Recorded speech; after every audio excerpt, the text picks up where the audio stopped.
आपका एक बंधन, एक समस्या, एक बकवास जो आपके आसपास के लोग झेलते हैं, उनमें से एक चीज खत्म होनी चाहिए। आप सब कुछ एक साथ नहीं छोड़ सकते, कम से कम एक छोड़ें। क्या आप ऐसा करेंगे? क्योंकि रूपांतरण के बिना खोखला अध्यात्म, आध्यात्म की बात करना, आध्यात्मिक होने का दिखावा बेकार है। कोई रूपांतरण होना ही चाहिए, है ना? कृपया ऐसा कीजिए ताकि जब तक आप जिएं, लोगों को आपके साथ रहने में मजा आए। जब आप मरें तो उन्हें आपकी कमी महसूस हो। आपको जीवन ऐसे जीना चाहिए।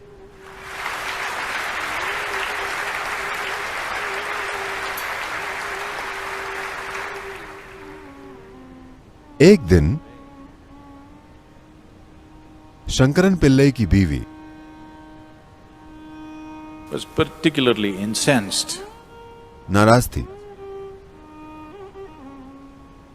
तो उसने सूप बनाया और उसमें 5 चम्मच भर के अलग से मिर्च डाल दी और आकर उसे परोसा। वो बहुत गर्म था, जबरदस्त गर्म, और वो देखना चाहती थी कि क्या होता है। वो अपने हाथ मलने लगी, मगर वो अखबार पढ़ रहा था। वो बोली, सूप तैयार है, सूप तैयार है, सूप तैयार है। वो करते हुए अब भी अखबार पढ़ रहा था। फिर उसने देखना चाहा कि क्या ये उपाय काम करेगा, कि कहीं मिर्च पाउडर मिलावटी तो नहीं, कि कहीं ये कम तीखा तो नहीं है। तो उसने सोचा कि चख के देखते हैं, और एक चम्मच भर के मुंह में रखा। उसके मुंह में विस्फोट हुआ, आंसू उमड़ आए, आंसू बहने लगे। ठीक उसी समय शंकरन पिल्लई ने अखबार नीचे रखा और आया। उसने बीवी को देखा और कहा, तुम रो क्यों रही हो? वो बोली, पता है पिछले साल मेरी मां मर गई और उन्हें यह सूप कितना पसंद था। मैंने जब यह सूप बाउल देखा तो मुझे मां की याद आ गई और आंसू आ गए।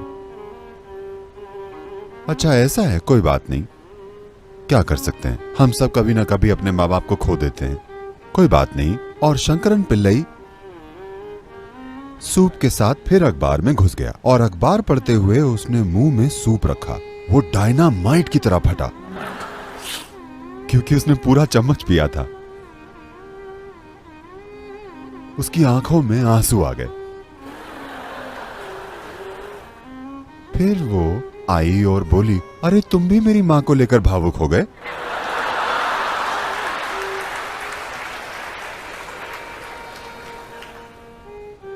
वो बोला, नहीं नहीं, मैं तुम्हारी मां के मरने पर नहीं रो रहा। मैं रो रहा हूं क्योंकि वो अच्छी मां चली गई और तुम्हें यहां छोड़ गई।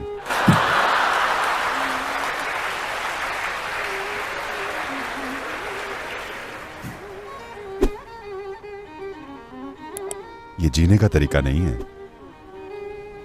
जब आप जिएं तो लोग आपकी मौजूदगी से खुश हों, जब आप मरें तो वो आपको याद करें। अगर इसका उल्टा होता है तो इसका मतलब है कि हम गलत तरीके से जी रहे हैं, है ना?